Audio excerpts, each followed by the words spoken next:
Hello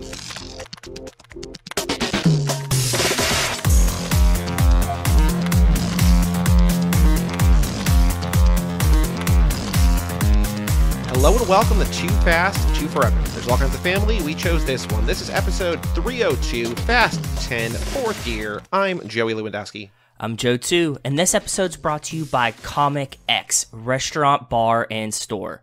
At Comic X, your favorite superheroes unite with the best ingredients and unique recipes to create a marvelous place to gather. Shout out to Comic X. Well, shout out Mr. Arizona. That restaurant is in Phoenix, Arizona. How appropriate for the Fast and the Furious. But welcome to Too Fast, Too Forever. So this is a very kind of special episode. This is an episode that, Joe, you and I did for Nico and Kevo and their friend TK's YouTube show, X is for Show. People might know it as X is for Podcast. They expanded into other things. It's not just a podcast anymore. It's now a YouTube thing as well. So there is a video, a whole network of things. There's a video component. So sometimes I started re-listening to it just to like take notes and like, you know, put together a description. And so sometimes we like reference things that are on screen. So like Kevo and Nico, but I think a lot Kevo being the visual presenter that he is, put together this whole like multimedia PowerPoint presentation. So if you want to see more, this is without editing the same thing that they put out on their YouTube thing this past weekend. So if you want a video version of this, go check out X is for Show, and I'll link it in the description of this episode. Or if you just want the audio, this is our conversation about Fast 10 with Nico and Kevo. Two other things, though, Joe. Number one, there was a rumor, we don't know for sure, but there's a rumor that today, June 9th, as this episode comes out, Fast 10 is on VOD. We saw the articles, but I mean, that kind of tracks and kind of doesn't. How are you feeling about it? Well, so it's according to a listing on the Microsoft Store, which a lot of times things get leaked because like one retailer accidentally leaks a date. So it feels both a little bit quick and also right on time. So we'll know for sure by the time this episode comes out in the main feed whether it's out or not. But that'll be exciting because you and I have only seen this movie once, I think, in theaters, right? Yes, I've only seen this once in theaters, and I was hoping that it would come out quickly on VOD. I don't know how good that is for the franchise, but like you said, like, I mean, it already made like 360 like the first weekend, right? Worldwide. It's over 500 something million worldwide already. So like I think the VOD is going to do nothing but help it right now. You know what I mean? Mm-hmm. So yeah, good for them. So hopefully that's out now. We'll also be able to go through with a fine-tooth comb and, you know, see things in slow motion, pause things, whatever. Yes, definitely. The other thing I wanted to get to before we wrap this brief intro up to just get into the episode we did about with Nico and Kevo, but you asked Saleya a question on the last episode on the Fast and the Furious, and I was like, actually, that reminds me of another question, and we pivoted to another question. We never got back to your question, but you asked, do we think, is this a different Letty in the first movie? Because you were saying she just leaves Dom to run from the cops. Yes. And I was like, we'll get back to that. And we never got back to that. So I felt a little bit bad while editing that. But I think everyone is, my take is that everyone is a little different. I think everyone is like, they're trying to figure out who these characters are. And like Dom is hitting on other women in front of Letty. You know what I mean? So like, they're not as fully formed together as they will become. But what was your take on Letty? Is it the same Letty, different Letty? The writers don't know her. Michelle Rodriguez doesn't know her. Or Letty is just not the Letty, you know, as a person in universe that she becomes. What do you think? I think that you're right. Like, all the characters evolve. That's fine. But the thing was, it just feels very off-brand. Like, even the, like, Dom flirting with other girls, Letty's, like, the main interest for him, right? So I don't think that that's, like, necessarily that weird and bad. You know, we see Los Bandoleros and stuff. They're not, like, married yet. They're still kind of young, whatever. We don't know anything about, like, the complexities of their relationship. But just seeing Letty be like, oh, yeah, Dom, I knew you'd get home. And, like, her and the rest of the fam not be like, oh, we have to go rescue Dom considering where we get to later. Right. It just felt like a little off-brand for me. Yeah, no, I get that. And I think that's right. And I think that's what's interesting. Like, that's what makes the first movie, aside from many other things, that's one of the things that makes the first movie exciting, is that, like, they're still true to the characters, but they're different, right? Like, they're not a string of cliches. They're not just two characteristics that, like, you know, a new screenwriter comes in and, like, explores. It's like, no, these are, like, kind of dynamic characters that everyone's trying to figure out who and what they are. And that's exciting. It's different. It's new. I think so. I also want to shout out, because we did not shout out the patrons on the first episode or on Tuesday's episode. So shout out to Cassie Wilson, Nick Burris, Alex Ellen, and Justin Kleiman, and Brian Rodriguez of High School Slumber Party. Wes Hampton, Jerry Robinson, Dan the Duke, Hayden, Renato D. Donato, Michael McGann, Lane Middleton, Lindsay Lewandowski, Nate Milton of the Kings of Sport, Jason Rainey, Tom Price, Mike Gallier, Josh Buckley of Whole Lotta Wolves, Michael Moser, Christian Larson, and Jessica Collins, a.k.a. Montez. Speaking of Montez, she will be on next Friday's bonus episode talking about Fast 10 once again. Still got a secret episode between now and then on Tuesday, so stay tuned for that. And a Life in the Fast Lane after that. And then we'll be back to sort of, I think, possibly regular-ish releasing. But, Joe, any other final thoughts to share with our listeners before we dive into this pretty long Nico Kevo episode? It was really good. I was saying to Joey, I popped into the live stream when they were playing it on Facebook last night, and I think Nico and Kevo and TK all had very interesting takes, so I'm excited for you guys to hear it if you haven't heard it already, because it was just like interesting new perspective things to talk about, and it was really cool to talk to them with their varying levels of fandom, and you know what TK only had. You'll hear. Never mind. Yeah. It's a good episode. They do live streams every Saturday and Sunday, or most Saturdays and Sundays, about all different kinds of, like, you know, lots of comics, but also other stuff like Fast and Furious. So go check out X's for Show, again, linked in the show notes. Email us, family@cageclub.b. Check out our Patreon page at toofast2forever.com. You know, just let us know that you're listening. Sign up, join in, join the family. Email. And we will see you next time. We will tell you all about it. When we see you after Nico and Kevo finish. Just like they said in the movies. Exactly.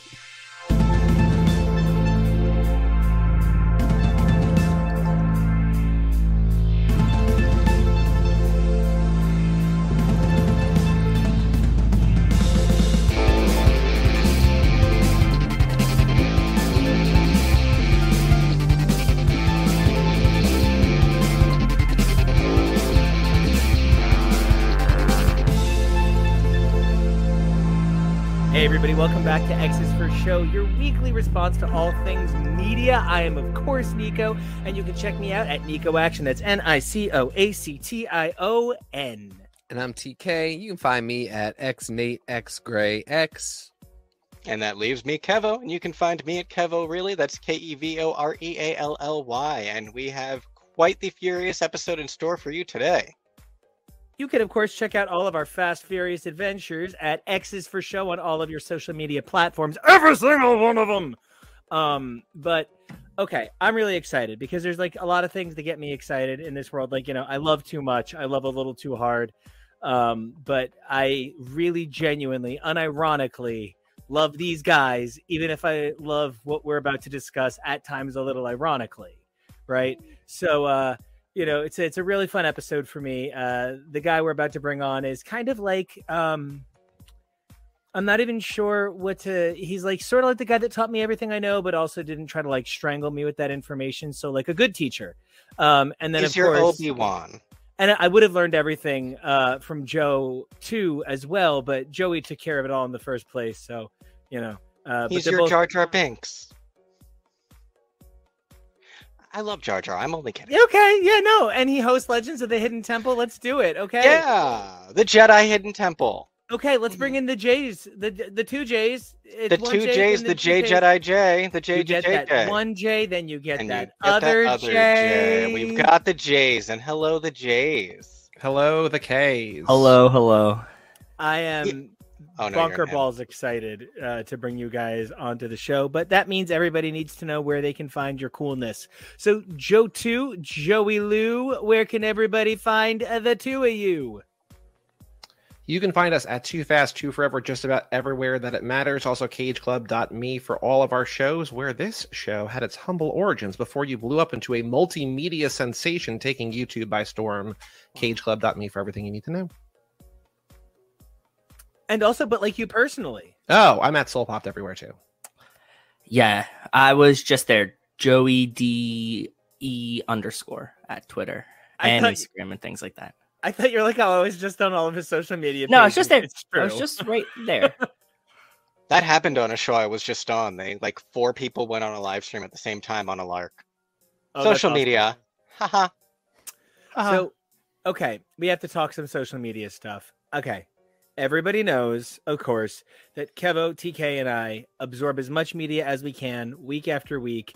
And, you know, we bring it to you every Saturday and Sunday ball. as it were, with the amount of Drag Race we are covering. Good God. But we're taking a break from all things too gay to even imagine.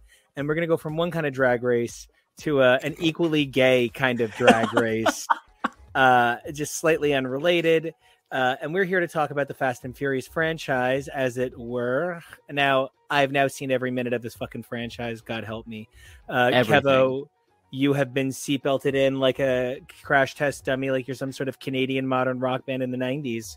We've seen more than some others, thanks to having seen Spy Racers. So yeah, I'm pretty proud of that. This is the deluxe model.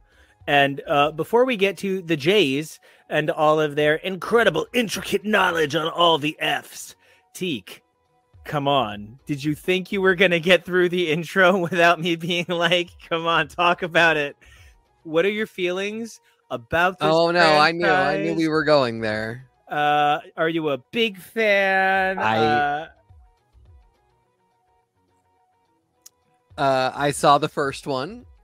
It is a very high school movie for me, like that kind of experience going so to many go moons see of the Fast going and the in. Furious in high school. Yeah. For some reason, I saw Tokyo Drift, and I just remembered that I was very drunk. It's a good way to watch it. Kept screaming Tokyo Drift. Nice. Yeah.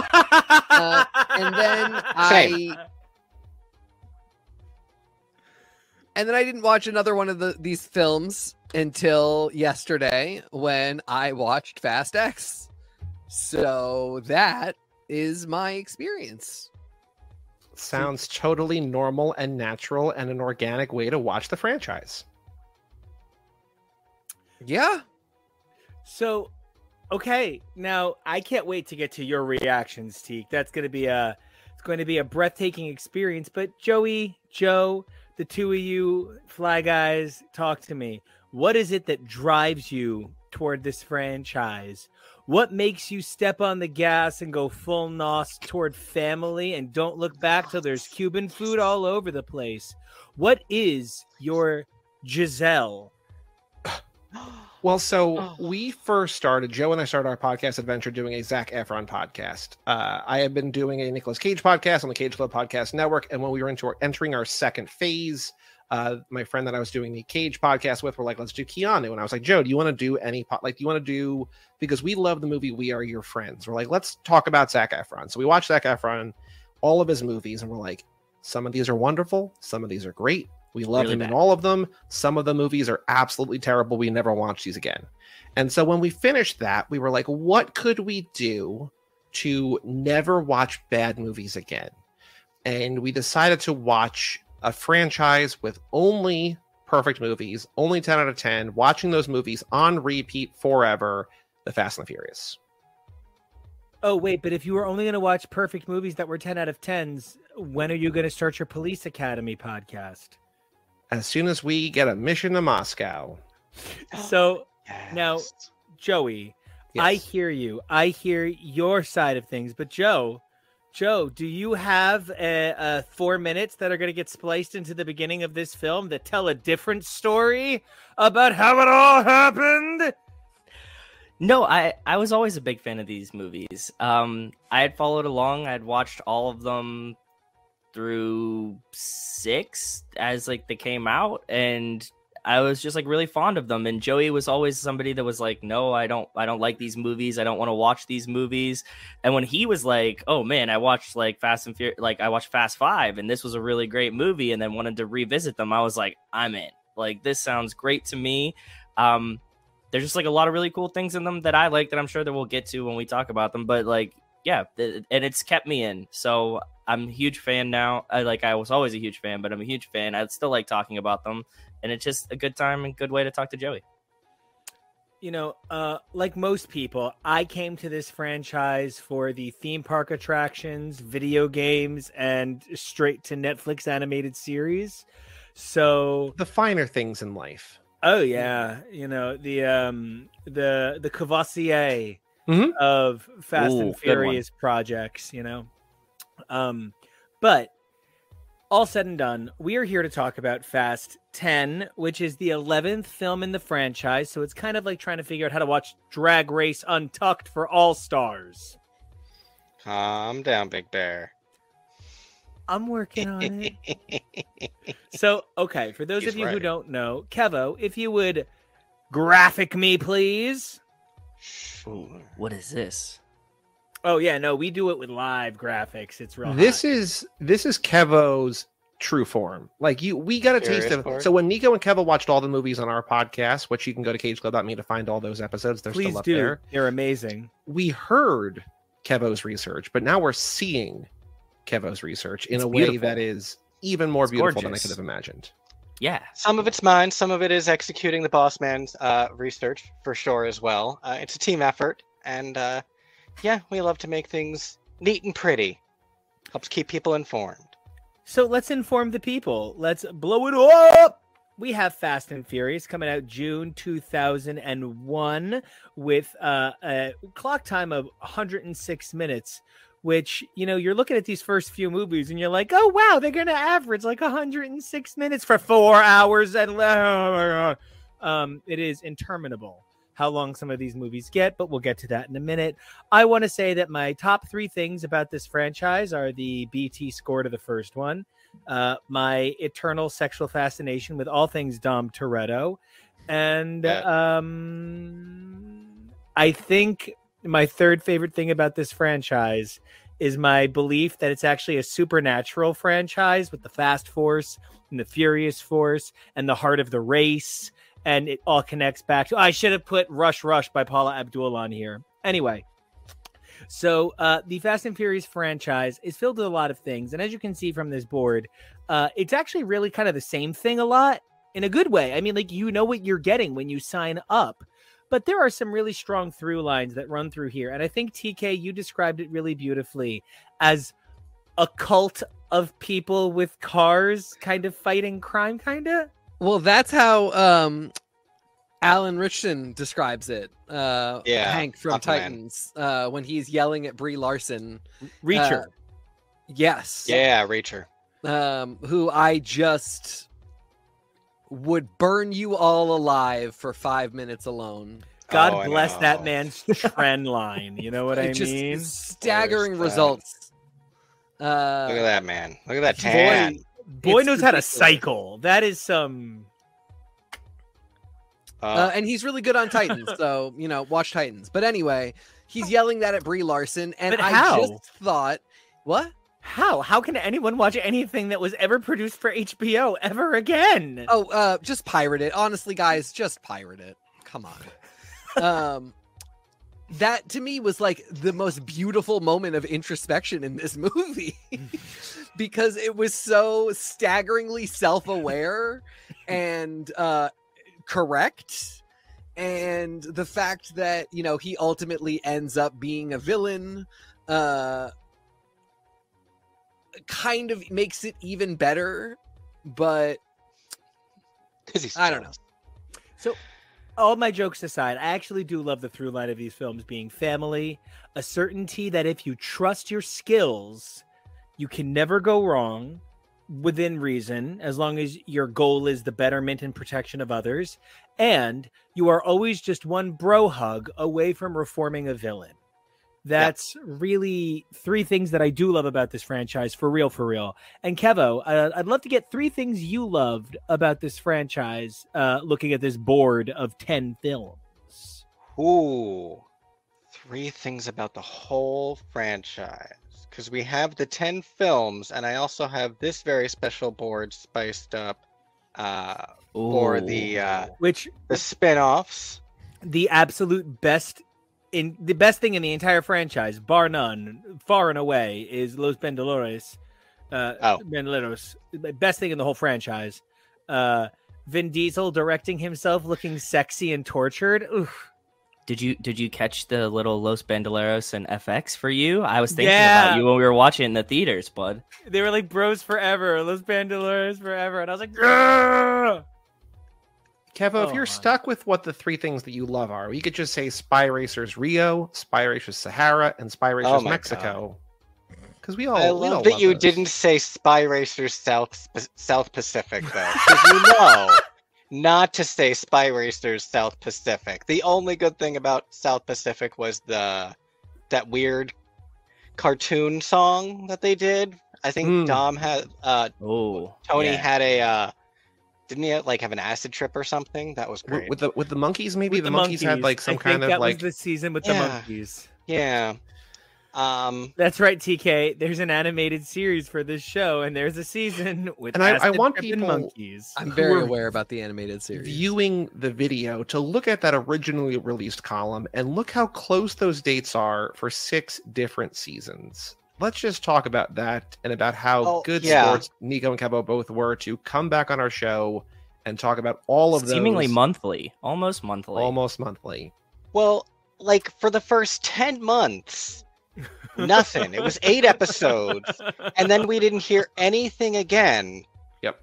And then it was 44 episodes cycling in 14 months. It was a marathon, and we made it. It's a cute show, and I think not only do I love Spy Racers, but I love how Spy Racers really does portray how much the series just sort of loses touch with reality over time. The thing I was just thinking to compare it to in my head a little bit is Community. The way at first it really did start like with one foot grounded in reality in a lot of ways. There's this meme I'm seeing a lot that talks about how the emotional climax of the first movie was finding out Brian's a cop, and now it's like missiles and giant terror bombs and like flying through space. So different from where it started in such a really fun way, and they're unapologetic for it, and they shouldn't apologize for it. They're having fun with it. They love making these, and I guess that's also something that I love about it. The energy that they bring to it. They clearly love making these movies together. It's why they keep making them, and more power to them, especially as they keep making money. They're such awesome people that just want to keep making these positive films about family, and I think that's really cool. So TK, as someone who had only seen the first and the third one, but someone self-described, or Nico described you as, absorbing as much media as you possibly could. You knew about things like in the franchise, even if you hadn't seen those movies. Seeing 2 of the most grounded movies in the series, and then fast forwarding to Fast 10, which is almost indescribably a different film from those first 2. Were you ready for how over the top it was? Did you think it was going to be even crazier? What was your reaction from basically the whiplash from going from grounded car movie to we are superheroes who are indestructible? Well, and also, were you devastated to find out that the 5th film was not called Fast 5 Freddy? Five Nights at Fast 5 Freddy's? Or a Blondie It's going to be a crossover. To Fast 5 Freddy from Rapture. So, I was a media studies scholar in another life, so I have been thinking every time I see one of these movies come out, they can't keep doing these, right? Like they can't possibly top themselves, because I know the formula and I understand that, like, having seen the third one after seeing the first one, there is a jump there. And I noticed that, like, okay, there's a stakes ratcheting up. And then, when you get to Fast 5, I'm thinking, okay, this is enough. Like, they can't go any further than this. They can't build a bigger climax. And then I just stopped thinking about them, and Paul Walker died. And, I just sort of... The cars learned Tantra. What? The cars learned Tantra. Yeah, they could meditate. They, got themselves in different positions. Without having to exhaust.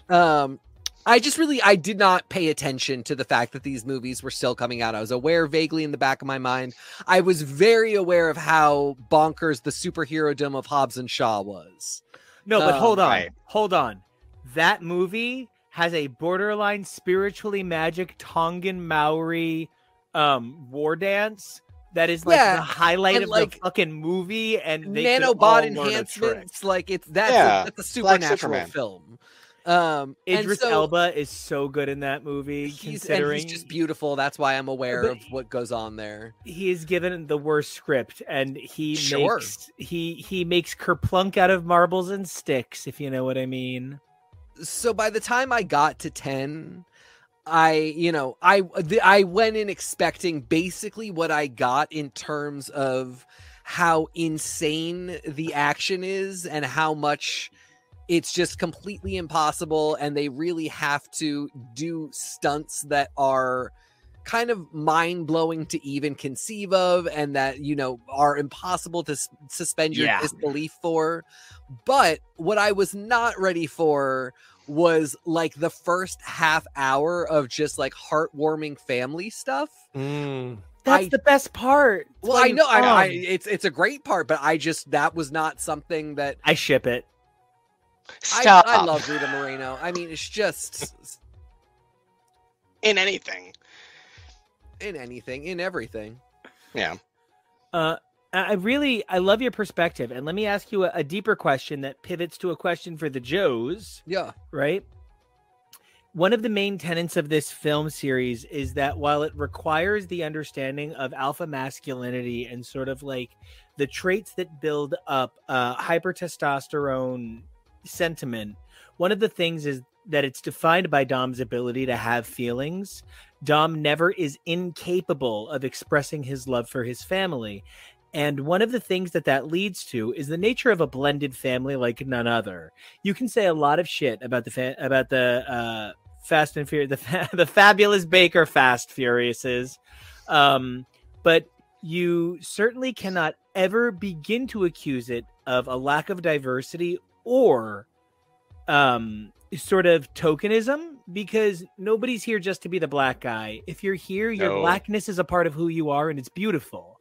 And so one of my questions for you guys is, Fast X actually sacrifices character in a lot of ways in favor of understanding of definable tropes. And I think that's actually one of the film's strengths. How do you guys feel about not really needing to know the characters to have a good time? Now that's for you, TK, as somebody who doesn't have 8 of the films in your background. And that's for you, Joey and Joe, as people whose job it is in a lot of ways to walk people into this franchise, to help people begin to understand it. How do you guys feel about the tropening of characters? And of course, Kevi, I would love for you to bring up the rear.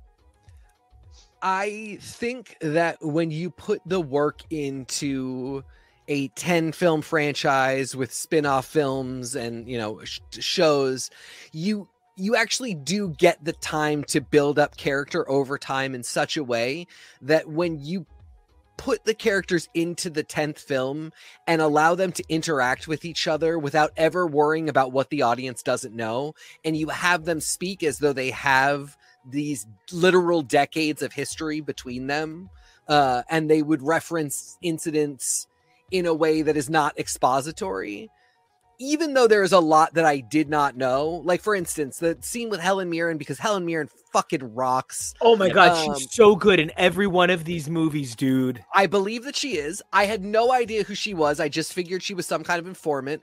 And then, of course, I get to the scene with Jason Statham, and they go, they're going after family, and it puts her in, and I'm like, oh, they're both British. Of course, that's his mother. But the fact that I didn't know that, I didn't feel like I was losing anything from that scene where she's speaking to Dom. I was like, this is just Helen Mirren being an awesome old lady. And by the way, Helen Mirren, I love that this is your English crime accent. Really, that you developed this is a beautiful thing. I'm so impressed with your British crime underlord lady in accent. It's like really Flambeau, G.G. Chesterton levels of like, oi, mate, I am a crime lady. Oh, the jiggery and the pokery. Skullduggery. Aye. So, I mean, at the end of the day, even though I kept noting, like, it took me a while to figure out that John Cena was actually the most beautiful man, the blood brother of Dom Toretto. Took them a while too. That's okay. Us too. So yeah, it's all good. Of course, it comes late to the franchise. I'm sorry. I'm gonna bring it up now because we have to. That Dom has a black baby confused me to the point of stopping the movie and trying. We have theories about that. We have. I mean, they're not. They're. And that's also not the true. first shade of that baby. That is the third movie that child has been in, and the third different actor playing that child. Oh wow! Okay, and they've all looked radically different. I did not think about that. That's important to know. I was in a third Fast and Furious film, and it radicalized me. I mean, this is my third one, and I'm feeling pretty radicalized. Is Charlize Theron queer in this movie, or does she just have short hair? No, she's the fucking worst thing about the franchise is what she fucking is. Disagree. Well, I really also like her, so short hair. We can get to that later, but she's not. There are no queer people in this movie, in this franchise. I have some personal feelings that everybody in these films are bisexual. It very much feels that way, but no same-sex people kiss each other at any point. Except Jordana Brewster and Michelle Rodriguez don't kiss. I better say no. There is no That'd chance they don't smush parts at some point. I think that is the case. You know, Paul Walker and Vin Diesel go off to one bedroom. Jordana Brewster and Michelle Rodriguez go off to the other. It's a fun night in that house. This franchise is missing LGBTQIA plus characters. That's a huge bummer because it actually really feels like they could be in this movie and be safe in this family. But I would rather they not be in it and be tokenized or be the butt of jokes than not have them in it all. So, but I would love, with 2 more movies coming out in this like Fast X storyline, I'd love if at some point one person could kiss another person of the same sex. Well, that is something that we've talked about a lot on our show, and also specifically with Nico and Kevo. But there is in the animated series, one of the main characters has 2 moms, and then in one of the video games, one of the main characters is non-binary, and so they are trying on the periphery, but they have not yet made their way into the thing that like is the most visible that most people see. Yeah, which is unfortunate. You guys have such a progressive view on it that you say, you could see the way that people read them as, non-heterosexual, not that necessarily they are on paper. But so talk to me about how that fits into the tropism for you guys. Because again, I use tropism in a good way here. I think it's a strength of the film. It's an acceptability by virtue of there's room for everyone. And it sometimes is letting the actors speak for the characters. How do you guys feel about that as, Fast and Furious Sherpas? Joe, you want to go for it? Yeah, I think that actually, yes, they do exhibit a lot of tropes, but the things that we like about the movies is actually how rich and deep the characters can get at points. And that's always what we're watching these films for, is to watch them unfold and have deeper emotions than just what they look like or their giant muscles or whatever is going on. So I think that tropism, you make a great point that it makes it an easy entry point for people that maybe haven't watched all the films to have something that they see they like, they can latch on to in a character. And the ability to be able to find someone in these films that you can see yourself in, I think is a huge positive for them. If you're nobody's not cool in these films either, right? Everybody is the coolest person and they look like Tej and Roman. Even they're kind of cool, right? So yeah, exactly. It's just all love. 100%. I love picking on Tej and Roman because they're the best. Oh yeah, they're kind of the waiting for Godot of this whole situation. Waiting for Gal Gadot. No, waiting for the most boo character. That ruined a moment for me. What? Gal? Yeah. It could have only been worse if she were played by Natalie Portman. He's not a gal pal. This is blonde Natalie Portman. Natalie Portman over Gal Gadot. There's a whole history of Gal. Or you can assume at least there's a whole history. I did. I went and looked this up because I was wondering if we were getting a prize of the entry of Gal Gadot into the franchise or if this was a return. So I did look it up and I was bummed to learn that. But here we are. Yeah, for for people that are really into the movies, Gal was a huge character, and Han is pretty much everybody's favorite character. So he lost his girlfriend, and now she's just surprised back. This is mind-blowing stuff here. Now, Joey, I think one of the things that's the best about your relationship with this franchise is you are sort of like a realist dreamer about it. You see a lot of the film's best potential that's between the lines, but you recognize when the lines fall a little short of delivering that clarity for people outside of doing the mile by minute trip that you and Joe are doing, breaking down this franchise to. So my big question for you becomes, as a guy who knows these films like you know real people, how does the simplification that sometimes the script allows for play into your understanding of what these films are? So I think it's difficult. There's two things. I'm for it and I'm against it. I think for someone like TK who has maybe, not seen many of these movies or any of these movies, that like every one of these movies has to be to a certain extent someone's first Fast and Furious. Like they have to write it in a way that like people have to understand enough about what's going on that they can spend, like our tickets were $23 or whatever because it's New York IMAX prices. Like you're paying that much, like I need to know at least something what's going on. So there's a scene in the middle where Ames and Tess are like talking about like they're showing clips from past movies basically, and they're like, and this is the gang and this is the family. They started with DVD players and then they went to It's like all this, like you're like, okay, I kind of get that, right? I think what Joe and I look for in these movies is not the action. The action's what's going to bring people in, but like to a certain extent, when we're on these movies for the 13th time, which we just started our 13th lap, the action scenes, we kind of don't care about them anymore. Like they are fun, and they are spectacle, but we want weird lines. We want character development. So I think the shortcut to your point is like, it's good. It's necessary to keep bringing people in. That someone's first Fast and Furious, they're going to go back and watch the other 10. Like TK, I know you love this movie so much. You're going to go catch the 8 that you missed. I know that's coming. If you want to join us on the podcast, love to have you. But I think that the reason we love these movies is for the characters. And I think oversimplifying them is understandable, but for us, a little disappointing. But like, there's no other way to do this without doing it like that. And Kevo, that was something we talked about, that like, the best character for both of us in this film was Jacob Toretto. Excellent character, yeah. Who had, frankly, no personality last film. Nope. And, this is kind of a reference just for Joey, but if you asked me who Jason Momoa based his performance of Dante on, it's Kuja from Final Fantasy IX.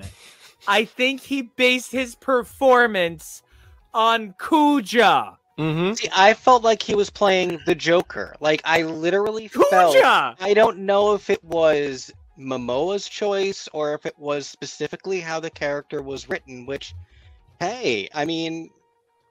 But it really felt like they were just writing the Fast Furious gang versus the Joker in some ways. So that was pretty wild.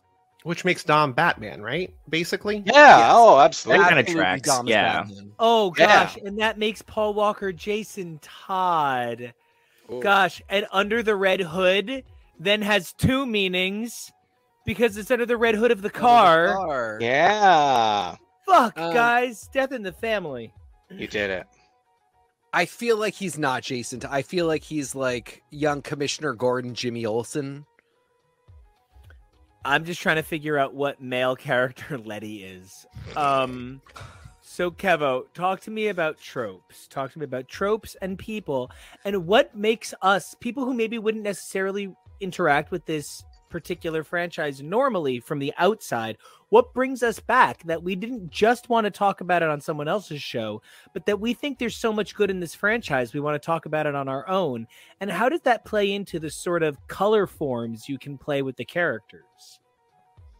I mean, I chose the profile pictures that I picked for a few of these people for a reason, because of the colorful gas plume motif that they used for 9.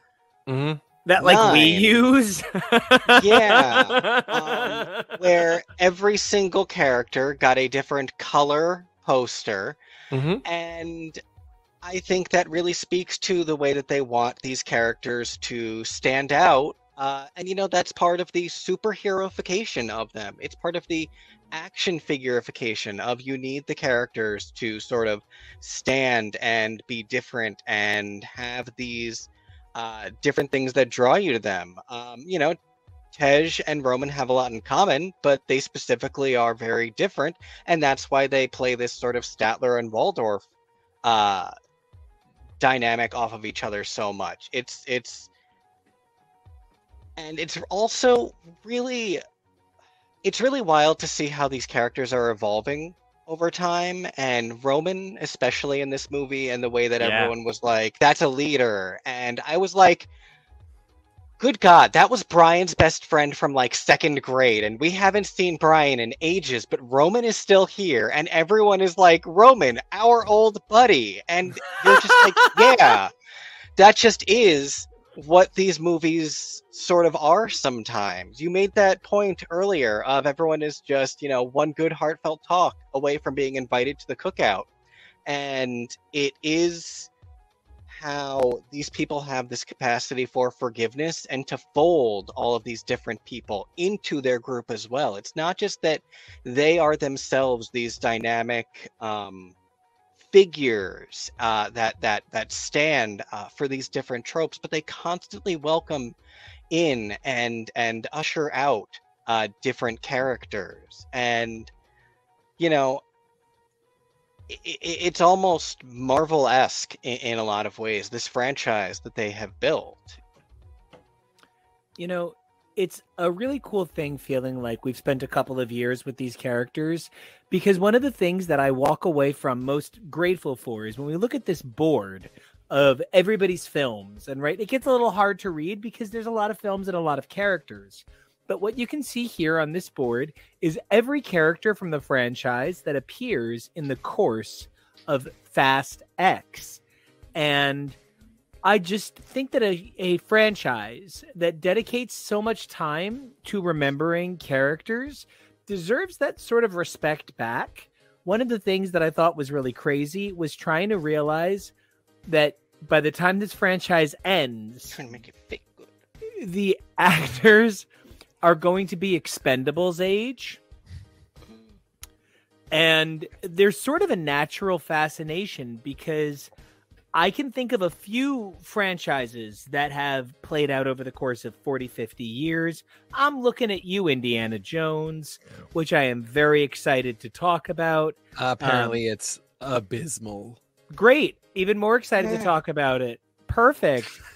Indiana Jones and the whip crack of old age. So I'm here for it. I did like his quote that he's just like, I'm an old man on a horse. I want to look like an old man on a horse. It's like he's leaning into it, right? They're not gonna fix that in post. Let him be an old man on a horse. Yep. And I think the thing that it draws my attention to is this might represent the most long-term consistent form of regular serialized soap opera media in theaters. I don't think any one thing has gone as long as this has. And my biggest problem with Fast X, to finally move to this movie, was this felt less like a film and more like a collection of YouTube shorts addressing every character in the franchise. And that left me feeling kind of cold. My biggest attachment in this film series is watching Dom overcome someone try to hurt his family. Dom's source of strength is his family, but it also becomes his weakness. Don't poke him in the family, it makes him stronger. Don't poke him in the family, it makes him weaker. It sort of becomes a hit points versus attack points situation. The more you go after Dom's family, the fewer his hit points. But the lower his hit points, the greater his attack becomes. This film lacked an understanding of balance. Any actor entering a script has to think about highs and lows of a scene, has to think about how to dynamize their script. This film failed to dynamize because it treated each moment as a 5-star video rating instead of as a film moment. That's my big criticism of this film. And then I want to do really big positive takeaways too. But I would love to get everybody's, how do you feel about this as an 11th movie in a franchise? What did this film mean to you as a standalone versus entry film in a franchise? And I'd love to go down. Oh, perfect. I was about to say, I'd love to go to whoever's got one. I was going to say that this is something we've talked about a lot over the last couple of weeks since we saw this movie on our show. And I think for people who don't know the backstory, it's important to know that Justin Lin was directing this movie and then left production a week into shooting, not a week into production, a week into shooting, and was scrambled to be replaced by Louis Leterrier. And so he's given a lot of interviews, understandably, over the last couple of weeks as the movie has come out. He's doing promotion for it. And he talked about breaking this out as a season of TV as opposed to a movie. Because I think the thing that's on the screen now that Kevo just navigated away from, but like the amount of characters, and not all these people are in the movie, but like the amount of people who have importance within the franchise and also like importance to the box office and egos and everything, and nothing bad, just like you have 15 or 20 enormous names that were like leading actors in movies that you have to get into the movie. And I don't know how you do it. So I agree with you, Nico. I don't think it's necessarily a movie, especially since it ends in the middle of a scene or the middle of 3 different scenes. I want to talk to Kevo about that. That's a conversation started that we've tabled on our show, because I want to ask Kevo as the story guy, the kind of arc. We'll get to that a little bit later, hopefully. Mm-hmm. But I think that the fact that this works at all is kind of a miracle. Yeah. Even though I wish that it was more of a movie than just a collection of like setup stories to a later payoff. Joey was saying that like he had a problem with exactly what you're saying, that it kind of ends at this point and it's not a movie. And I think that eventually we're going to have to contextualize this with the other half of the film. It's never going to be understood or analyzed as its own. It is clearly a part 1 of a 2-parter. And in that sense, like I can't judge it on that merit yet. Although I do think that like the running the 4 different 4 simultaneous storylines and kind of just cutting it up, I think that was the only way you could balance it or bring any balance to this. Like Joey said, with how many characters you have, it makes it really, really difficult. So actually splitting them apart and having divergent storylines kind of worked better for me than putting them all in a room like they usually do, or a majority of them in a room, and then having kind of everybody fight for attention and screen time. I love both of those perspectives, and I think they really highlight why people might come back to these franchises so endlessly. And speaking of people who've come back to these franchises, Kevo, you know, you are a guy who says, no, if that is called, you know, comic issue number 3, I don't care that it's part 3 of 5. It should be issue number 3. How did you feel about Fast X and its part in this bigger picture of serialized storytelling adapting the screen it fits on? You know, I think a lot of it even speaks to what the Joes were saying, where so much of this is going to be recontextualized once the story is out, and in a way that I think is so different from even something like Infinity War, where Infinity War stands as a standalone film as the Infinity War, but this really turned out to be like the first part of a 2-parter, like a 2-part episode, or maybe 2, we don't even know. And that's something that is my boy's coming back, so there's going to be 3 because my guy's coming back. Yeah, and that's something that is a little bit more complicated than I think I've seen on film before. I perhaps wish I'd been expecting it a little bit more, because to me, in a lot of ways, this didn't even feel like a film, as sort of like a mini-series, where there's these serialized chapters, and then there's the big cliffhanger, and it's really more for me agita of not knowing where it's going to be going, not knowing how it's going to unfold. It was supposed to be there's 1 more, and now, surprise, there's 2 more, but there's always all these rumors of there's going to be a female-led film, and there's still all these entries for there's supposed to be another Hobbs and Shaw, And there's also one that Vin has mentioned recently called The Torettos, which we know nothing about other than a title, but there's going to be another movie maybe called The Torettos. So, and all of that is really great, but it's just a matter of you were like, this is it. This is the end. And something that it gave me flashbacks to was, of all things, toward the end of Steven Universe's run, when they were doing all of these really climactic, like, driving toward an ending things, but they weren't saying the show was ending or anything. And then, like, they were like, it's a movie. We're doing a movie, and then we're doing a final season, and then that's it. And it just came out of nowhere. And it's just a matter of wanting to be prepared for what I am watching. And I think that's where it sort of gets me, with it being such a strange way to tell the story. It's not even that it's bad. And, you know, like you guys said, there's so many characters that they want to make sure all get featured. And so you have to, like, cycle through these stories at a mad pace at times. It's the only way you can make sure that you get everyone featured. And, you know, it's what everybody wants to do. I mean, all these people are playing these characters, and, you know, everyone has their different say by this point, which is wild, but it's just the producer credit everyone has earned by this point is they're practically all just making it themselves.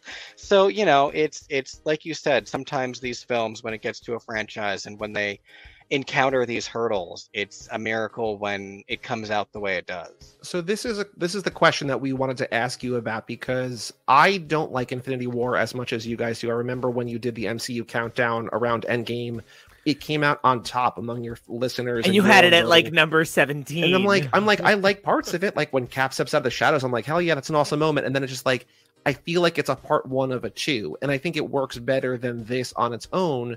But this also feels kind of like The Matrix Reloaded, where that movie's like, it ends with Neo in a coma, and you're like, and Agent Smith's in the real world. It's just like, I don't know, but it's like in 6 months you'll get a resolution. Here we have maybe 2 years to wait. Yeah. We also don't know what's happening next. If the writer's strike impacts that, it might be longer.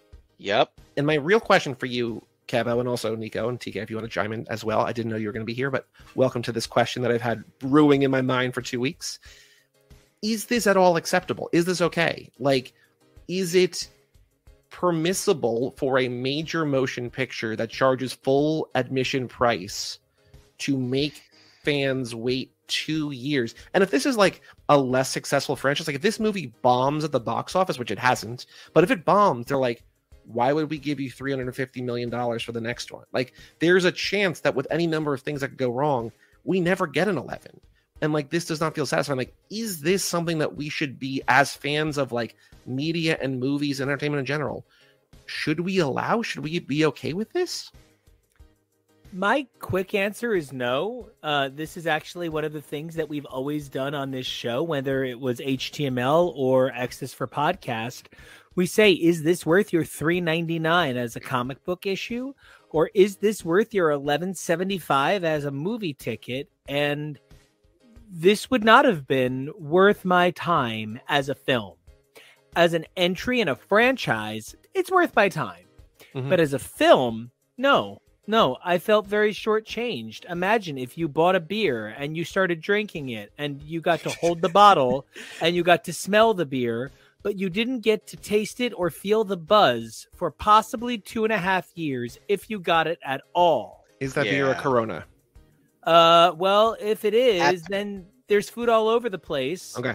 But, you know, with that, I don't want to forget, TK, when you answer the previous question, if you could please bring up that you didn't realize that Rita Moreno, this was her first movie, because that was like the selling point. But I definitely want Kevo in your answer to Joey's question too, because it's such a great question. Thank you.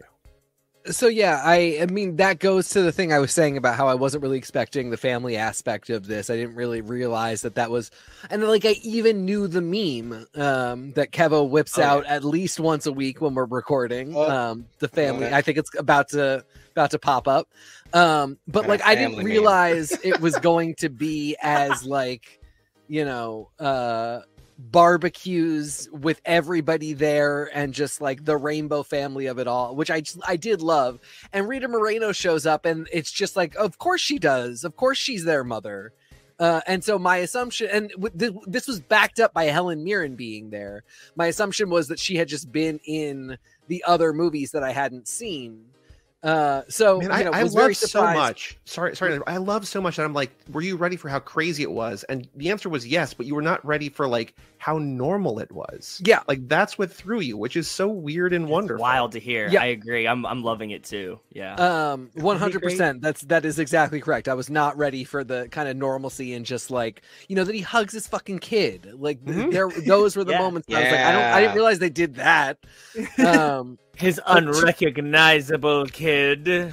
Yeah, I'll leave that one alone for now. There's a scene in the 9th movie where he calls his kid, like thinking he's about to die, and like, make sure you do your homework and you listen to Uncle Brian. Like, there's like a real tender like phone call. Like, they take the time to be like, no, he's a good person and a good father. Uncle off screen. So you were saying, but to go back to the question, yeah, I'm totally good with it. I think after decades of cinema, we're kind of running. It's kind of the what's happening with this movie internally as well. We're running out of things to do. It's boring to just release movies the same way now. We have to take some risks and we have to kind of make some assumptions about behavior. The fact of the matter is, if you build up a 10 movie franchise, people are probably just gonna go see the 11th. Most people who care will go, and there probably will not. Yes, it is a risk, but there will probably not be such a backlash that you made a mistake by splitting them up in this way when you can definitely make a second movie. I remember the first time I really thought about this was Kill Bill. Should Kill Bill have just been one movie? No.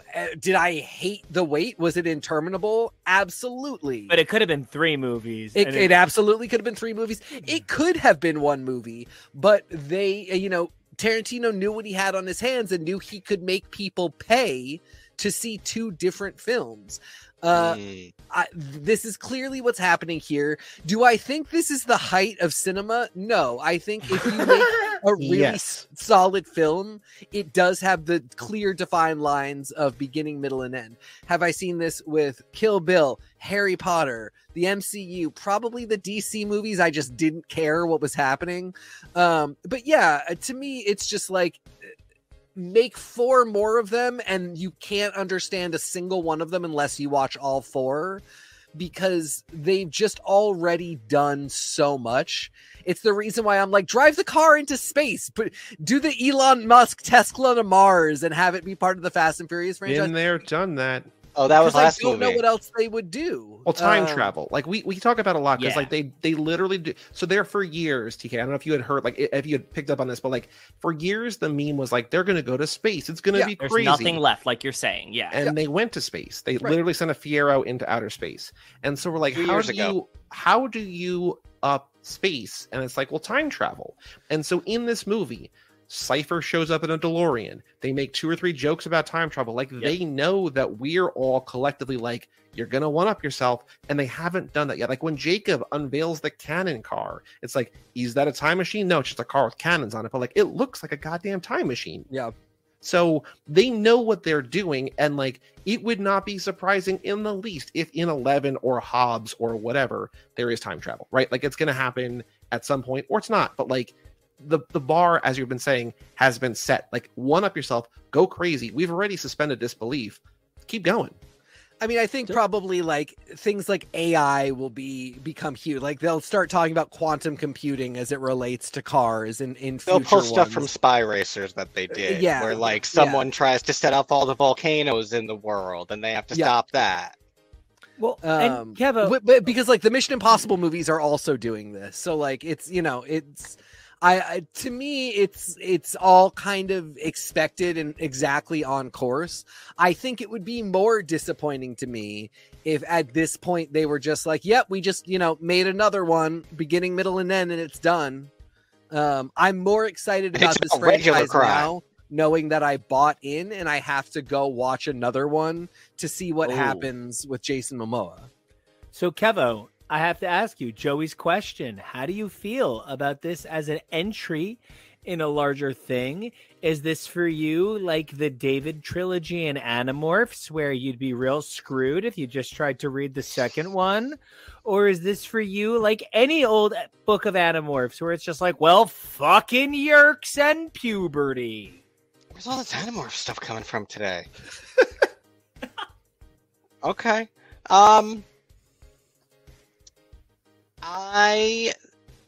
The thing that I really felt on this movie more than anything is as the plot was developing and as we're finding out who the bad guy is, I was like, it's another person that Dom wronged in a previous movie who's coming back for revenge. It's just going to keep happening, and eventually the answer is just you have to retire. So that was like, because you're just going to keep pissing people off, and they're just going to keep coming for you, and the cycle is just going to continue. So in that way, it sort of felt like this is just a perpetual cycle. Am I afraid, or was I afraid at any point that we're not going to get a conclusion to this film? No. Even with the writer's strike, even if this bombed, knowing how dedicated Vin Diesel is to the projects that he loves and how hard he would work, I would, and just the day and age that we live in, where so many things get second, third, fourth, 20th chances, I don't think we're not going to get a conclusion to this story in some way, shape, or form.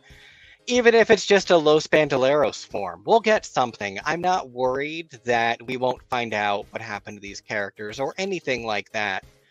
It's really mostly I don't appreciate, or think it was a good risk with not having the next one in the can, not being ready in a year with the next installment. The fact that we don't know, is it going to be 2025? That's already way too long. It might be 2026 or longer just for the next one, and there's supposed to be another after that, and they're talking about it's still not done. So this franchise is going to be going on for like 26 years at a certain point. And it's totally fine to keep going, but like, I want more in that time, not take all of that time to tell just 2 more movies. You want the Spy Racers effect, or just like pull another season out of somewhere. But there is the news somewhere that came in between out this week where there's apparently a new movie called Hobbs, which is going to come out before 11, and that supposedly is already written. So like, if that's the case, they could theoretically shoot that this year and release that next year. Because like they have enough movies that like we always thought when Hobbs and Shaw first came out, they're gonna go Hobbs and Shaw, F9, Hobbs and Shaw 2, whatever, you know what I mean? And then COVID happened, everything ground to a halt, and then Vin and The Rock had a falling out, and who knows whatever is true of any of that, right? But like there's enough movies that they've announced or teased or previewed or whatever that they could do one a year, and that feels like enough. Like, we don't have to do the Marvel thing of 3 or 4 a year, but if you give one major summer blockbuster a year, that's incredible, and I think that fits the void that you're talking about. I also love that you're saying the name of that movie is Hobbs, which gives the implication that the spin-off branch of these films could take the same naming style as the main branch, and like the next one can be Shaw. The next one after that can be Shaws, plural, because there's 3 of them. So like that's beautiful. And that's, that's what I'm saying. That's what I love about this franchise, is that there can be so much, but if it's potentially they're slowing down after just having done this, I do find that frustrating. I agree. Nico. Which brings me to a question. I think that Vin Diesel's really, you could almost convince me it's synthol. He is always so flexed. Other than Vin Diesel's gigantic fucking old man biceps, which daddy choke me, where I'm here for it. I'm gonna lick your bald head. I think the other thing that this film offers is, guys, over under, how many days of shooting do you think Brie Larson did? 10. That's high. I was gonna say 6. That's under that. I'll say 5. Yeah, I get that. She did busy 5. bridge stuff, prison stuff, bar stuff. The bridge and the bar, I think, took longer than you guys think it did. No, Okay. I know, but she's not in the bridge the entire time. You know what I mean? Like, I think. I think there a it's fourth travel location too, she though. was? she has the scene in the black box. She has the scene with Michelle Rodriguez. She has the scene at the bar, and she has the scene at the bridge. Right. So yeah, maybe the 8 days. I think it's less than 10. I don't think it's a lot, but I think it's also the thing where it's like they made such a big deal about getting Brie Larson in the movies, and understandably so. Like, she leads a Marvel movie. She's an Academy Award winning actress, and then she's on screen for 8 minutes, right? Well, and like, how many of these actors did it in that?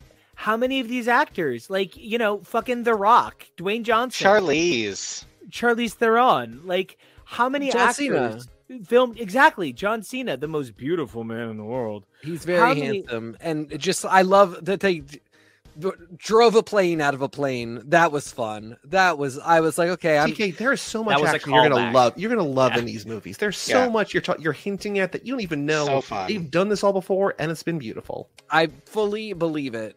So how do you guys feel about how many of the actors that were basically the equivalent of Bond in a Bond spoof in terms of filming days on set for this? I think that's the way to do it at number 10. What I'm really impressed by is that they added people. That they added Rita Moreno, that they added Brie Larson. It's starting to feel like DLC, though, bro. 100%. I buy the DLC. I'm the problem. I'm the reason that the industry perpetuates the terrible standards that it has. I will buy the DLC without thinking about it, then hate it and buy the next one. Nico, you called it a playlist of moments, and I kind of was like, that's all I want. I don't want something that's more involved. And like, I got who everybody was without, like, I did a little bit of research because I have to come on a show and talk about it. But like I said, the Helen Mirren thing was the perfect example. I was like, okay, this is like a lady in the underground who can give them information. They're just having a cool conversation. Helen Mirren brought in a new accent. It's great stuff. Then she shows up on the screen and I'm like, oh, she's the mom. That's really cool. And that happened like 6 or 7 times.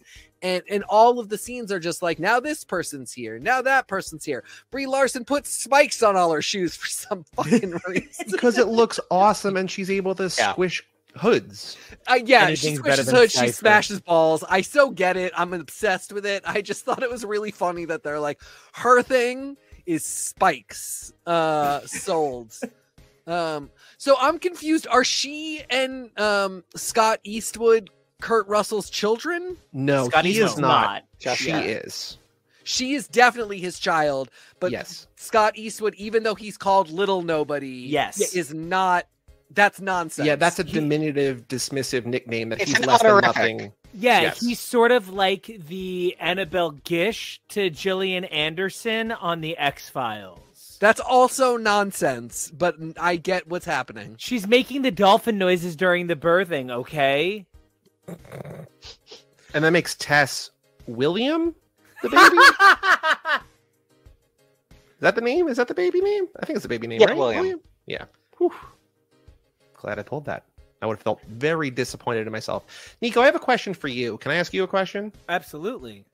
So there's a big thing that people have pointed out that, people have written into our show, have loved, that we loved in the theaters. The music in this movie is incredible. They finally used Gasolina, which feels like it should have been in every Fast and Furious movie, hadn't been up to this point. But I want to specifically call attention to the scene in which Dante evokes Swan Lake on the bridge, and Brian Tyler, not your BT, but Brian Tyler, incorporates it into the score in a way, and he says, quote, Dante is charming and he makes you laugh, so I used high strings like the harp, and then we get into bass music with modern instruments. It gives you this feeling that you can't look away. There's a sense of empathizing with him and why he becomes this villain. So as the music guy, did you love the soundtrack? Did you love the score? Did you love the way that it was composed, that it was brought in here? Did you love the Swan Lake needle drop? What did you think of the composition of this movie? So if you want to tell me that you've heard about Smart Things, you should definitely tell me about Sun Tzu's The Art of War. And if you want to tell me that you've heard about a really long book, you should tell me about War and Peace or Anna Karenina. And if you want to tell me that you listen to cool indie music, you can tell me all about your remastered copy of anything by Wilco. But if what you want to channel is something that evokes something powerful, how many people do you think actually recognize Swan Lake? Right? I think a bunch. I don't know. I did. Swan Lake, I don't know. But do they recognize the music? Sure. Fair. So why But not? also, I think he says Swan Lake, or he says Nutcracker. He says something. Sure, but then you're going for such an obvious pedestrian reference, and there's better pieces by Debussy, by Chopin, by like all of these people who aren't Tchaikovsky, who is the master of the classical ballet, but like people recognize pieces from Wagner. They recognize pieces from Madame Butterfly. I'm not saying use B.D. Wong's solo from M. Butterfly from '89. But I am saying I can see why these are standards, why references that are standard references are standard references. But when I've seen 100 other people reference Swan Lake, I mean, like when you say Swan Lake, I immediately go to Black Swan. And now I don't care that Fast and Furious did a pedestrian take on something I've seen Natalie Portman, the greatest actress of her generation and TK's favorite. I've seen her, fucking smash fucking vag with Mila Kunis. Like, I do love that movie. You give me a fucking break. How are you going to make a reference to Swan Lake that comes anywhere near the two of them smashing fucking clits? And it's just not going to happen. This is not the answer I expected, but it's the one I should have expected. Yeah, probably. So, to that, until you can give me a Swan Lake reference as powerful as Swan's Crossing, the WB-esque WPIX 4:30 in the afternoon and 4:30 in the morning soap opera starring Sarah Michelle Gellar, I just don't think you have the Swan reference to make me go quack, quack, bitch. Quack, quack, bitch. Okay. A duck goes quack. If I could take a swing, though, because I am a huge fan of Brian Tyler. I'm so sorry that I don't know the sound that a fucking swan makes. It's like a honk, goose. honk. Honk. What just happened? Honk. We all know it. Right, I forgot. Sorry, Kevin, you go. Kevo, Are you on coke? Not right now. And, I don't disagree with you that I didn't enjoy it. And most specifically, like, this is what's making you feel this character is sympathetic? No. Nothing about this villain was sympathetic. He was entertaining. But no, there is no, you killed my daddy, so now I have revenge. No. Shut up, Brian. No. There is nothing that you could have played over that scene that would have made me, in that moment, connect with that. No, there's no connecting with him. The scene with him playing with the dead bodies. Mm-hmm. No, there's no sympathy. And that's okay. It's okay for a villain to be that, but I'm not interested in anything like that. And I swear to God, if he turns up at the cookout in 2 movies, I'm going to be so mad. Kind of has to happen, though, right? I don't. No, think this one's too much. He needs to blow up. He needs to be shot into the sun. I think he is going to be shot into the sun.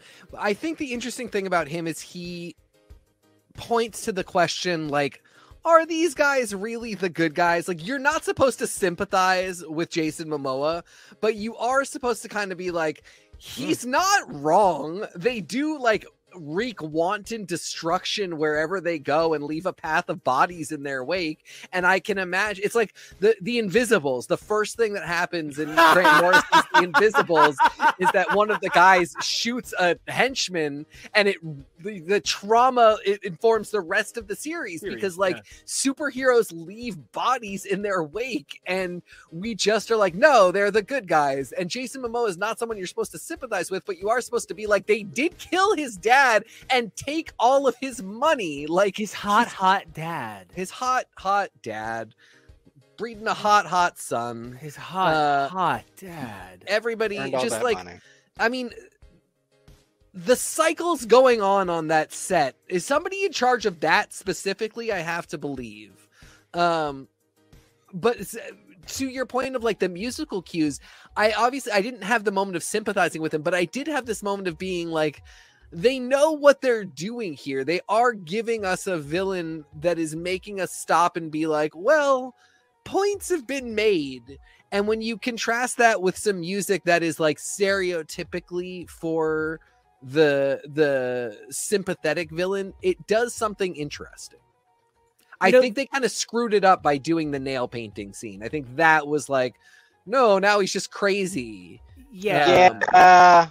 You know, at any given point, he looks like he's either about to join a Nelson cover band or perhaps tell me that he's the one who wants to be with me, and deep inside he hopes I feel it too. But the bigger complication for me with this villain is Jason Momoa. Really, really, I mean, I have never been a fan of Jason Momoa's. He is my least favorite thing about the Stargate franchise. He is not an actor I have ever felt anything for, and I have come out very strongly against his work on HTML because I just think he's very flat. But in this, I truly felt like he was given... I don't know. Like, have you ever heard the Richard Cheese cover of Down with the Sickness? And the ways in which exactly the ways it takes the song and elevates it. Mm-hmm. I really feel like Jason Momoa. This is his I really genuinely feel like what he did was he took something that I guess is like, I'm actually like an ironic Disturbed fan. I think that, you know, The Sickness is a great record. You know what I mean? Like, it's silly dropping plates off your ass. You know what I mean? But it was successful. But it's dumb as shit. It's embarrassingly bad. And occasionally the script he was given was some of the worst dialogue the franchise has had. And not that the franchise has nothing but bad dialogue, but the worst of anything is not good, right? The worst thing Meryl Streep has ever done is still like probably punched a homeless person. You know what I mean? And that's still pretty bad. So... I thought I'd get through it without laughing. Kevo, if you're editing stuff, maybe that one just falls by the wayside. You want to take that again? It started normal and then just became Nico. Anyway, I do think it really does feel like he was given a script and a director was like, I don't know, just have fun with it. What were you thinking of doing? Just go with it. Like, do whatever you want. And he kind of did. It does not feel like he was directed. It does not feel like this performance was pre-planned by the production staff. It feels like he was told, like, what do you want to do? How do you want to ham this up? What would make it the easiest to like kind of get it out? And this is his kind of like silly over the topness that works regardless of how hammy the dialogue is. Now, how did you guys feel about Dante? Like, Kevo, Joey, Joe, how did you guys feel about the villain with the biggest perm?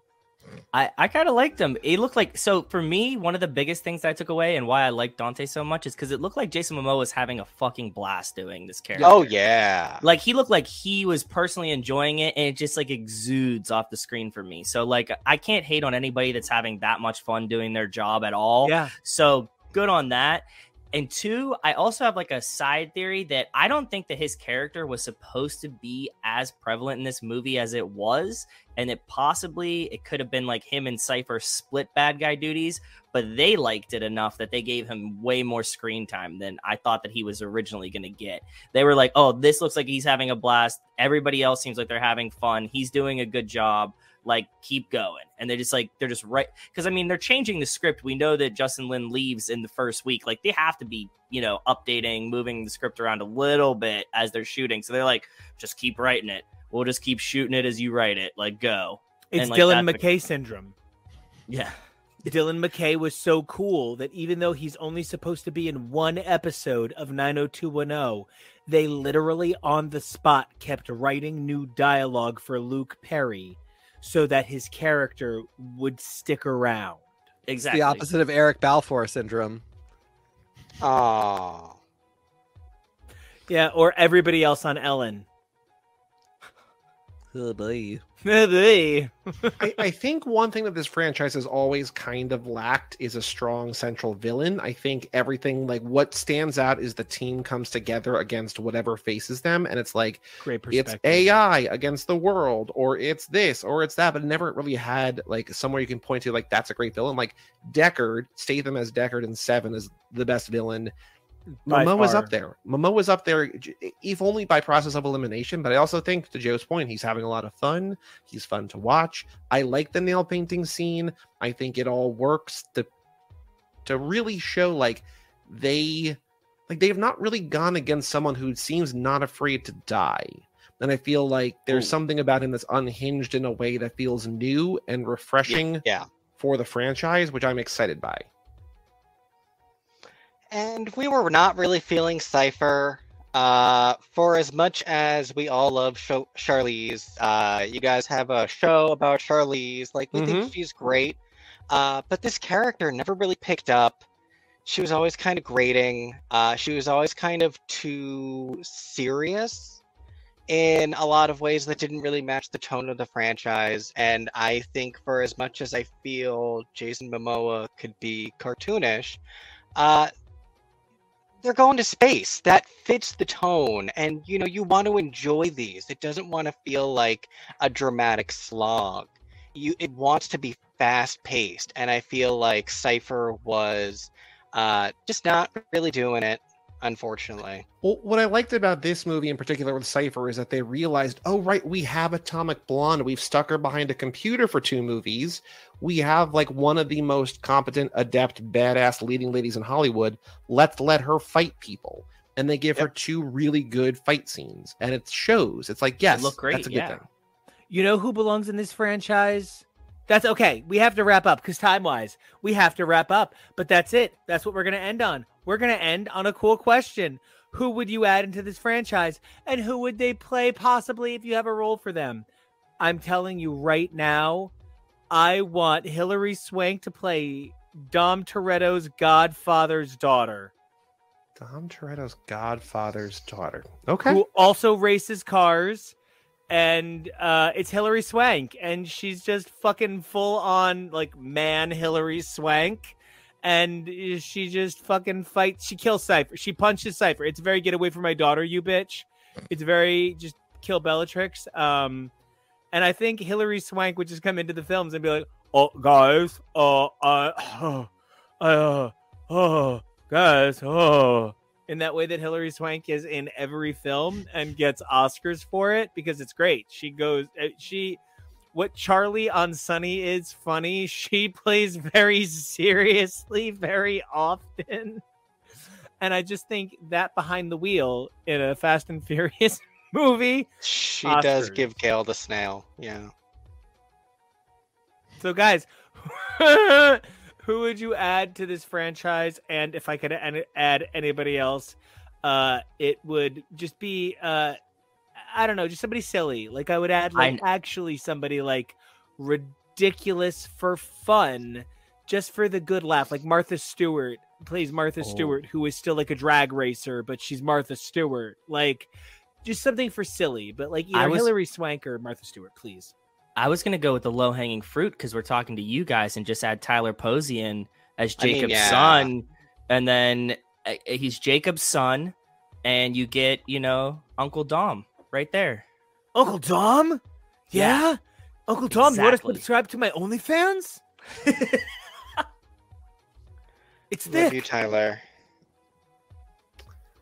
The rumor for years since Hobbs and Shaw was Keanu, and I feel like Keanu is a natural fit. Apparently, Alan Ritchson, we were talking about him before, took the Keanu role that was originally supposed to be Keanu as the lead of the agency. Yeah. But scheduling conflicts, he dropped out, and Alan Ritchson took that position. But better job there. Seriously. Yeah, I would want Keanu to be a good guy. You still got room to have Keanu in here somewhere, right? So let's get him in there. And Zephron. Why not Zephron? Well, he should have been Scotty. Little nobody. That's the the whole thing. This. Yeah. He's so fucking roided out for that super wrestler movie he's making coming up. Oh, yeah, that's right. I've heard great. He looks truly deformed at this point. It looks incredible on it. As a guy who appreciates, roid gut, he looks really like none of the guys in this movie could carry the weight that Zac Efron carries on that frame. And I wonder if because it's John Cena, The Rock, like wrestlers, literal wrestlers only. I wonder if that's part of the danger of casting a Zephron when he's so thick fucking beef. Well, he was ripped for so long, and then didn't he say, Joe, he's just like, I don't want to do this anymore. I'm tired of having to work out all the day. And then all of a sudden, after Baywatch, he was done doing this, and then we saw the preview for the wrestler movie, and we were like, Zeph, come on, man, like, because he was just like dicking off with Bear Grylls for like a year and a half or longer, and we were like, that's good, looks like he's living his life, and then like, no, he's all juiced up again. I don't know. If he wants to be, good for him. If you can handle that trend cycle and that trend cough doesn't freak you the fuck out for the first 20 minutes, good for you. So, Kevo, TK, who we adding to the Fast and Furious? I was trying to like think of a good queer male actor. I want to go with Lee Pace. He's excellent choice. Oh, he'd be good in age this for this bunch. He is stunningly beautiful. He'd probably throw on a few pounds of muscle to be in one of these movies. He is the guy who comes to the barbecue and tells everybody it's okay to kiss each other. And he also says, while we're here, let's play Bodies, Bodies, Bodies. And they're like, how do you know about that game? And he did put on a good amount of size for Ronin. Yeah, which I feel so bad for him about. Yeah, like when Kumail did it. Though. For Eternals, he did it for himself for Eternals because his character was never going to be shirtless. But like, then he did that AAIP month ad where he's like 10 times bigger than he was in Eternals, and you're like, wow. Kevo, who we adding? Probably just because we've been so oversaturated on it lately. But I want to see some drag queens. Oh, let's find an excuse to get some sort of mini episode in one of these. Trixie Mattel driving Barbie's dream car. Perhaps there needs to be some sort of closing scene of Birdcage-esque shenanigans where they need to disguise themselves and get the help of some local drag queens. And Tej and Roman fight over whose tits look better. Just because Drag Race is right there, and so I'm Bianca Del Rio, and my car runs on insults. You're stupid. You said Trixie, and I'm like, no. If someone is going to get behind the wheel and be as aggressive as everyone, if anyone would be able to stand up to Letty, it's Bianca Del Rio. I feel like Lucy would literally drive like she's willing to die in a way that. You don't know these women. It's got to be like Aquaria or Violet, and Shanji. They're just like beat, and I don't know. I think this is a brilliant idea, Kevo. I have a lot of thoughts. Shanji behind the wheel, though. No, I want Shanji to blow up in the bomb that goes into the river, but this time it's just the old Mississippi River. I'm Candy, and this is how I drive my car. Miss Vanjie's car can only back up.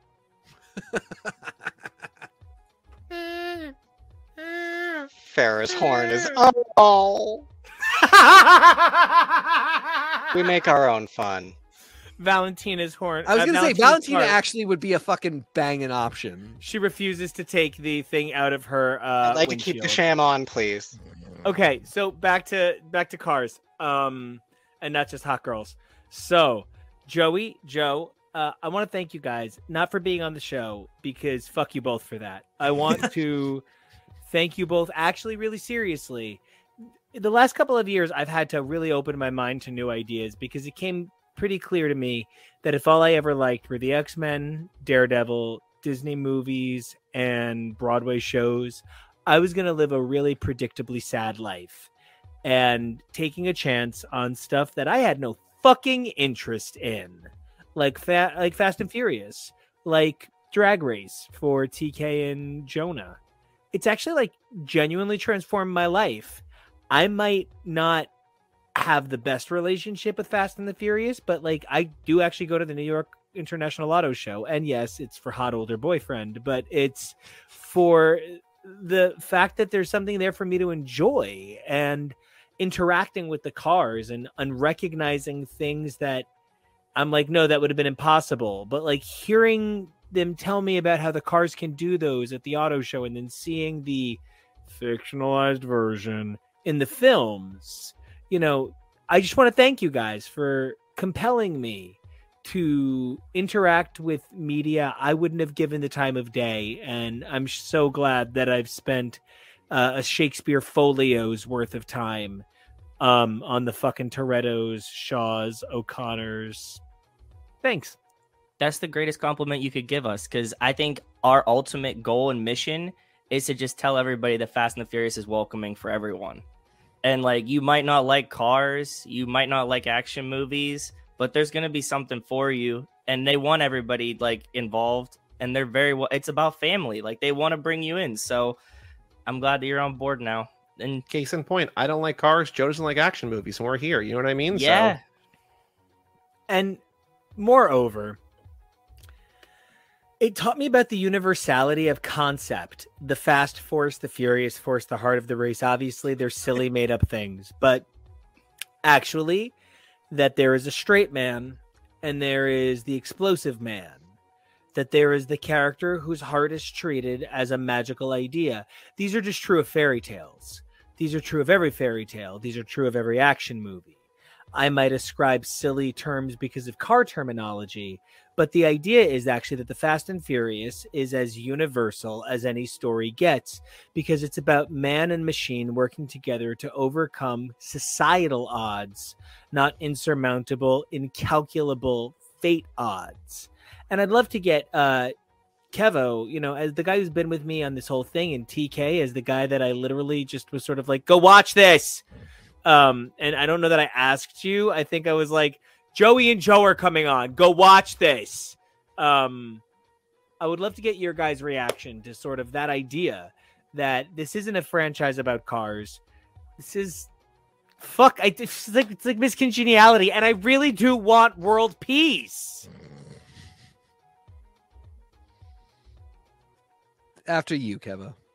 Sure. And I mean, yeah, I love the way you're describing them, almost like fairy tale tropes or like superhero tropes. My biggest disappointment from this movie, I'm not joking, I turned to you and was like, they've not even mentioned Nas more than like 2 times this whole movie.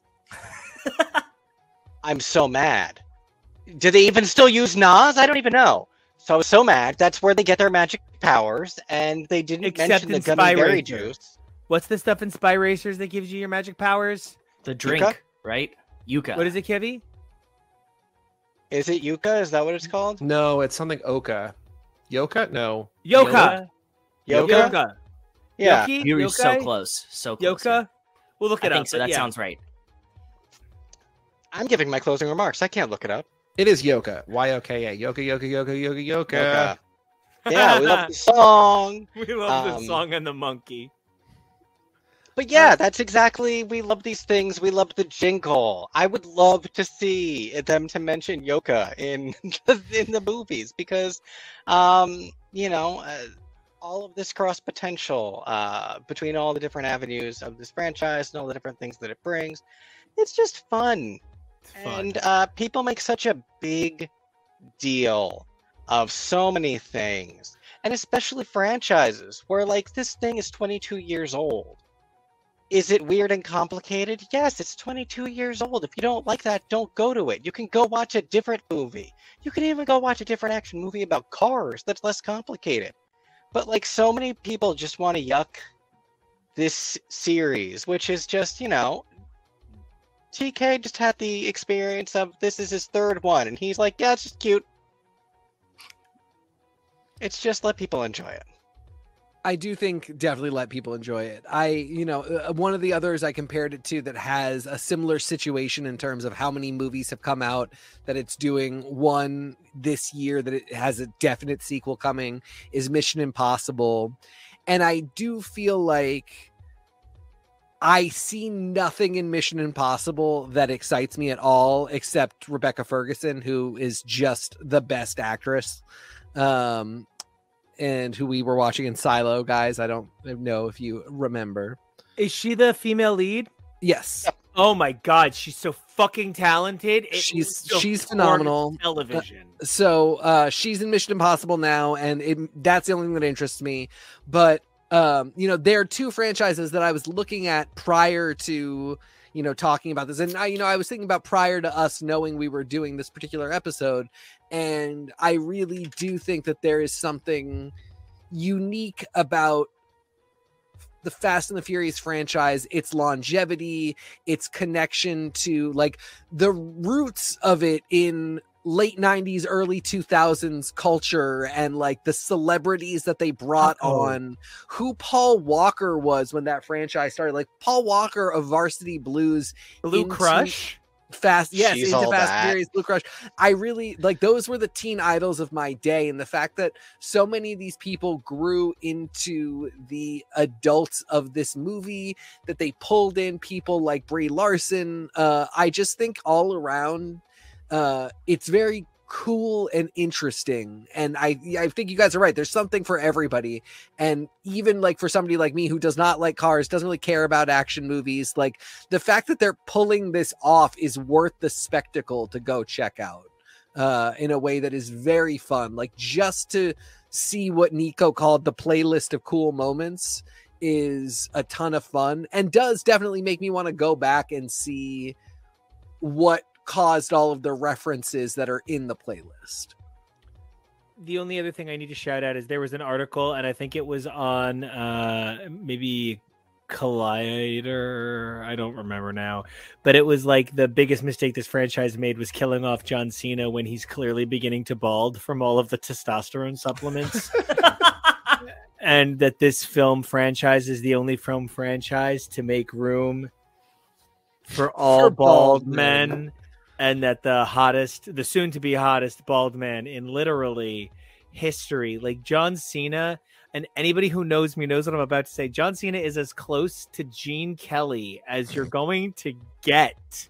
I think it's very possible he's going to have not died. Very clearly, everybody on the plane is going to have not died. Yeah. So, I think it's possible. I will say, check out the last few episodes of Too Fast, Too Forever, because we have posited multiple ways in which Jacob could not be dead. So, yeah, I think he's such a get at F9, like, but at the 9th movie, I would be surprised if they were like, nailed it, we're gonna kill that guy. Be a real shock if it was a wipeout. But I do want to say that I'm not sure where we lost Joe to. Hopefully he pops back in before we say goodbye. But I truly do hope that John Cena isn't dead, because he does contribute so much to this film. I had such a great time. I had such a great time watching it. I had a great time talking about it, because what I love more than anything is family. And, it's not just that Joey is the coolest guy who taught me how to podcast, which I was able to spread to these two guys like a virus. But it's that, Joey, you find the magic in things that people sometimes don't see the magic in. And thank you for showing me the magic in this franchise. And I would love for you to plug your show, because I don't listen to podcasts as much as I wish I could, because this show takes a lot of time to produce. Yeah. But I do make the time to listen to Too Fast, because it's a quality product, right? Because I do such a straight guy pop. I need to gay it up for Pride Month. So please, by all means, pimp your ride. Tell us all that we need to know about Cage Club, your products, and shows that go vroom vroom. Well, first of all, thank you for opening your heart to, how do I want to say this? Opening your heart to take the magic in, I guess, right? Like it's a two-way street. We showed you the franchise, but you have to be the one who walks through it. Like that's the Matrix thing, right? Yes. All right, it's fine.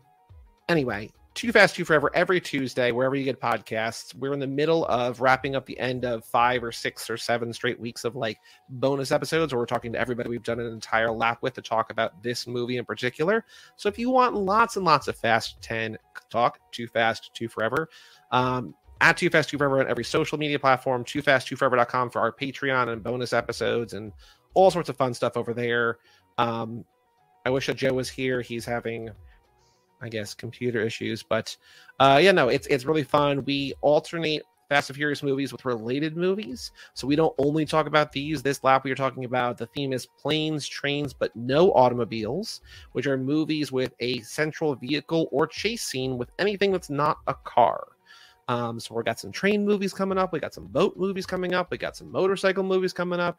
Lots of things to check out every Tuesday wherever you get podcasts at Too Fast, Too Forever. I just want to reiterate that I think what you're doing is, in fact, the automotive gods' work, because if I don't get to make the Miss Congeniality musical and I don't get to make the opera about the late night wars, my dream is still to put together a musical production of The French Connection. And I think putting a race on a Broadway stage would change the medium forever. And car race movies, it's silly, but like racing movies, like my first thought was, ooh, you guys would do an amazing talk about Snowpiercer. You guys would have, a great fun talking about murder on the Asian American Express. Whatever it's called now. You're the worst. So Joe 2, who is Joe 1 in my heart because he's Joey, so I'm not fucking anyone over.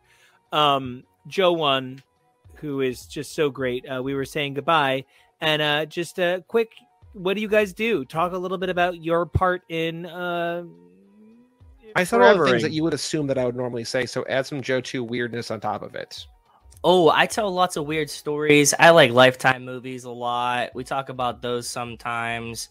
I give horrible takes about movies that Joey thinks is really good. So if you want to, your lady is awesome. Yeah, Rachel's great. If you want to hear stories about that and just like weird places my brain go and me mixing idioms to stop myself from saying weirder stuff, come listen to Too Fast. It is quite legitimately a pleasure being part of your guys' family. And I couldn't thank you guys more than enough for hanging out much later than I said this recording would go. You guys are not just troopers, but you're friggin' amazing guys. And thank you so much for being here. You're part of our family. And that's coming from me, Nico Toretto. So until we come back to celebrate the ethnic ambiguity that is Vin Diesel, thank you guys so much, and we'll talk to you guys soon. Thank you, everyone. Thanks for having us, always.